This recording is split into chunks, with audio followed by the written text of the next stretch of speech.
ہم نے اللہ کے لیے اپنے ہر کام کو کرنا ہے, اللہ کی رضا کے لیے کرنا ہے.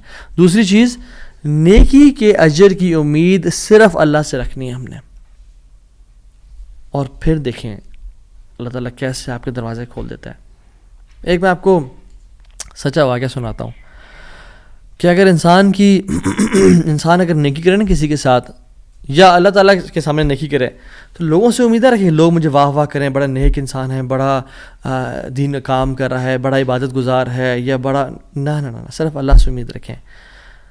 یہ 9 ہجری کی بات ہے, اور اس میں ایک کتاب لکھی گئی شذرات الذہب فی اخبار من ذہب, اور اس میں ایک شخص کا واقعہ آتا ہے, ابو بکر بن عبد الباقی کا رحمہ اللہ. نوجوان تھے بالکل. انہوں نے وہ بیت اللہ گئے, اور جب وہاں گئے تو انہوں نے اپنا سارا فریضہ سر انجام دیا.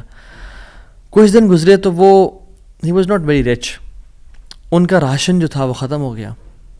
اور جب راشن ختم ہوا تو بھوک اور پیاس کا عالم.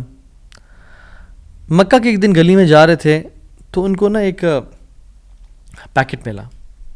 انہوں نے اس پیکٹ کو اٹھایا, تھوڑا ہیوی تھا وہ. انہوں نے کہا چلو میں کمرے میں جاتا ہوں اور دیکھتا ہوں کیا ہے اس میں. کمرے میں گئے تو ایک ایسا ہار تھا جو کہتے ہیں میں نے آج تک نہیں دیکھا تھا. It was very unique, it was very precious. کہتے ہیں کہ میں بڑا حیران ہوا یہ کس کا ہوگا. خیر الٹیمیٹلی میں نکلا اپنے کمرے سے باہر, حرم کی طرف آ رہا تھا, تو مکہ کی گلیوں میں نے ایک دیکھا ایک شیخ یعنی ایک بزرگ انسان تھا جس کے ہاتھ میں 500 دینار تھے, اور وہ اناؤنسمنٹس کر رہے تھے کہ میرے گھر والوں کا ہار گم ہے, جس شخص کو مل جائے وہ مجھے دے, میں اس کو 500 دینار دوں گا. ابو بکر رحمہ اللہ نے سوچا کہ میرے پاس تو پیسے نہیں ہیں, میرے پاس تو راشن نہیں ہے, میں تو بھوک پیاس کا عالم ہے, تو میں اس کو ہار دوں گا اور اسے پیسے لے لیتا ہوں. چلو دیکھتے ہیں. ان بزرگ کا ہاتھ پکڑا اور کہا میرے کمرے میں چلیں آپ میرے ساتھ. کمرے میں گئے تو کہا آپ سے 3 سوال ہیں. آپ اس پیکٹ کی نشانی بتائیں, جس چیز سے اس پیکٹ کو باندھا گیا اس کی نشانی بتائیں, اور اس ہار کی نشانی بتائیں. صرف 3 نشانیاں بتا دیں, میں آپ کو وہ دے دوں گا. جیسے ہمیں کوئی چیز ملے تو ہم کہتے ہیں کہ آپ یہ 3, اور اگر کوئی انسان کھوٹا ہوتا ہے نا تو وہ کہتا ہے مجھے 50 نشانیاں بتائیں یا مجھے 60 نشانیاں بتائیں, اور کوشش کرتے ہیں ایک نہ ایک تو غلط بتا ہی دے گا تو ہار میرا ہو جائے گا. لیکن ہی وہ سنسیئر. انہوں نے کہا 3 نشانیاں. پیکٹ کیسا ہے, اس کو کس چیز سے باندھا گیا ہے, اور اس کا ہار کیسا ہے. تو انہوں نے کہا پیکٹ ریشم کا ہے. انہوں نے کہا بالکل ٹھیک ہے آپ نے. انہوں نے کہا کہ جو پیکٹ جس چیز سے پیکٹ کو باندھا گیا ہے وہ بھی ریشم کا دھاگا ہے. انہوں نے کہا بالکل ٹھیک ہے آپ نے. اور تیسرا چیز کا انہوں نے کہا اس میں 30 نگ لگے ہوئے ہیں اس ہار میں. انہوں نے کھولا اس ہار کو, دیکھا 1 2 3 4 5 6 30 کمپلیٹ, یہ آپ کا ہار. تو انہوں نے کہا یہ 500 آپ کے دینار. کہتے ہیں نہیں مجھے نہیں چاہیے. کہتے ہیں کیوں بیٹا, میں نے تو وعدہ کیا تھا کہ میں شخص دوں گا. کہتے ہیں میں نے اللہ کے لیے کام کیا ہے, یہ مجھے چیز ملی تھی, میرا ایز اے مسلمان میرا حق تھا کہ میں امانت کو واپس ادا کروں, تو میں آپ سے اس کا اجر نہیں لوں گا. حالانکہ ان کو نیڈ تھی, لیکن کہا کہ نہیں میرا اجر اللہ تعالیٰ سے, واللہ لا اخذھا, کہ میں اللہ کی قسم اس کو نہیں لوں گا آپ سے. وہ بحث کرتے تھے کہ لو تم نے لینا ہے, وہ کہتے ہیں میں نہیں لینا آپ سے, آپ چلے جائیں, یہ میں نے اپنا امانت ادا کی ہے, میں نے کوئی احسان تو نہیں کیا آپ پہ. وہ بزرگ بڑا حیران ہو کہ یہ کیسا نوجوان ہے. خیر وہ چلے گئے. کچھ عرصے بعد ابو بکر بن عبد الباقی رحمہ اللہ کہتے ہیں کہ میں فائنینشلی اسٹیبل نہیں تھا, تو میں نکلا کچھ تجارت کرنے کے لیے. تو میں جس شپ پہ بیٹھا ہند کی طرف میں نے سفر کیا. سافرت الی الہند, میں ہند کی طرف جانے لگا. اور کہتے ہیں جب راستے میں تھا تو اتنے برے طوفان نے ہماری شپ کو ہٹ کیا کہ پانی شپ کے بیچ میں آ گیا اور لاگز بکھر گئے اور وہ کشتی ٹوٹ گئی. کچھ لوگ ڈوب گئے, کچھ لوگ چیز چلا رہے تھے. میرے ہاتھ میں ایک لکڑی کا بہت بڑا ووڈ لاگ لگا, لکڑی کا ایک پھٹا سا لگا. میں نے اس کو زور سے پکڑ لیا. وہ مجھے جو ہے نا وہ سلولی اینڈ گریجولی کنارے پہ لے آیا. میں جب اس آئی لینڈ پہ پہنچا تو دیکھا الحمدللہ وہاں پہ بالکل وہ ابینڈنڈ آئی لینڈ نہیں تھا, وہاں پہ لوگ آباد تھے. کہتے میں جب اندر گیا آئی لینڈ کی طرف اور دیکھا الحمدللہ مسلمان لوگ تھے اور وہاں پہ مسجد بھی تھی اور گھر بھی بنے ہوئے تھے. تو کہتے ہیں میں سیدھا مسجد چلا گیا.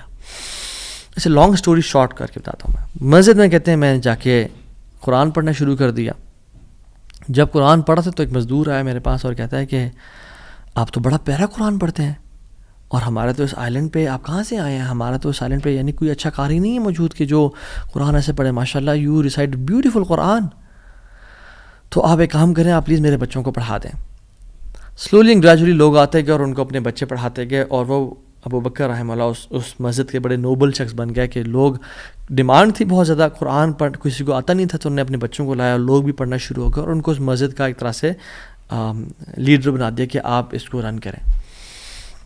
کچھ عرصے بعد جب ابو بکر رحمہ اللہ کہتے ہیں میں ابھی جاتا ہوں اس آئلینڈ کو چھوڑ کے، مجھے نکلنا ہے یہاں سے، مجھے اپنے گھر کی طرف اور اپنے بزنس کی طرف واپس جانا ہے، تو مجھے اجازت دیں۔ تو ان لوگوں نے بڑا ان کو پش کیا اور کہا کہ نہیں آپ نہ جائیں، آپ کی آنے کی وجہ سے ہمارے پورے آئلینڈ میں قرآن کی تعلیم پھیل رہی ہے، you such a noble and wonderful gentleman, آپ پلیز یہیں پہ رکیں۔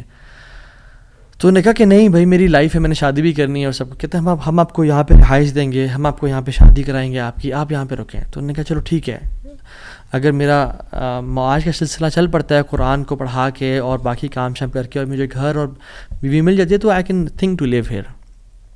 انہوں نے ان کی شادی کر دی ایک عورت سے اور کہا کہ یتیم لڑکی ہے اس سے آپ کی ہم شادی کرتے ہیں، ہے تو وہ یتیم لیکن ہے بڑی مالدار وہ، کیونکہ اس کا باپ جو تھا وہ بڑا رچ انسان تھا۔ انہیں کہا ٹھیک ہے۔ جب ان کا نکاح ہوا اور اس لڑکی کے پاس جب آ کے بیٹھے، یعنی جو فرسٹ نائٹ، جب اس لڑکی کو دیکھا اور اس کے گلے پہ نظر پڑی تو وہ حیران ہو گئے، یہ دیکھے کہ جو مکہ کی گلیوں میں ان کو جو ایک نیکلیس ملا تھا وہ اس لڑکی نے اپنے گلے میں پہنا ہوا ہے۔ وہ بڑے حیران اور پریشان ہو گئے۔ کچھ ٹائم بعد جب لوگوں نے پوچھا سب معاملات ٹھیک ہیں، سب سیٹ ہے، کوئی مسئلہ پریشانی تو نہیں، کہتے ہیں کہ سب ٹھیک ہے الحمدللہ، ایک چیز میرے ذہن میں ہے جو جس کا جواب نہیں ملا مجھے۔ کہتے ہیں کہ جو میری بیوی ہے، اور میں سے پوچھ بھی نہیں سکا ابھی تک کیونکہ حیا اور شرمندگی کی وجہ سے کہ یہ تم نے کہاں سے ملا، because it's very expensive necklace, کہیں اس کو یہ لگے کہ میں لالچی انسان ہوں یا میری نظر اس کے نیکلیس پہ ہے، تو یہ نیکلیس اس کو کہاں سے ملا؟ مجھے تو مکہ کی گلیوں میں ملا تھا اور میں نے ایک بزرگ انسان کو دیا تھا۔ وہ لوگ کیا کرنا شروع ہو گئے، فَحَلِّلُوا وَكَبِّرُوا، وہ کہہ رہے لا الہ الا اللہ، اللہ اکبر کہنا شروع ہو گئے وہ لوگ، اور کہتے ہیں کہ تم وہ نوجوان ہو؟ کہتے ہیں کہ اس کا باپ جو اس علاقے کا ایک بڑا انسان تھا، وہ ہمارے پورے اس علاقے میں ایک کہانی سنایا کرتا تھا کہ ایک شخص مجھے ملا، اس شخص سے زیادہ نیک انسان میں نے آج تک نہیں دیکھا، اس سے زیادہ امانت دار شخص میں نے آج تک نہیں دیکھا۔ وہ ہمیں ایک لڑکے کی کہانی سنایا کرتا تھا کہ ایسے سے اس کو نیکلیس ملا، اس نے مجھ سے پیسے نہیں لیا اور مجھے وہ اتنا قیمتی ہار واپس دے دیا، اور وہ باپ اللہ کا نہیں گولی، وہ دعا کیا کرتا کہ یا رب میری بیٹی کی شادی اس بندے سے کروا دے یا رب جس نے مجھے وہ ہار ڈھونڈ کے دیا تھا، اور آج آپ یہاں پہ آ گئے، اللہ تعالیٰ کیسے آپ کو یہاں پہ لے کے آیا؟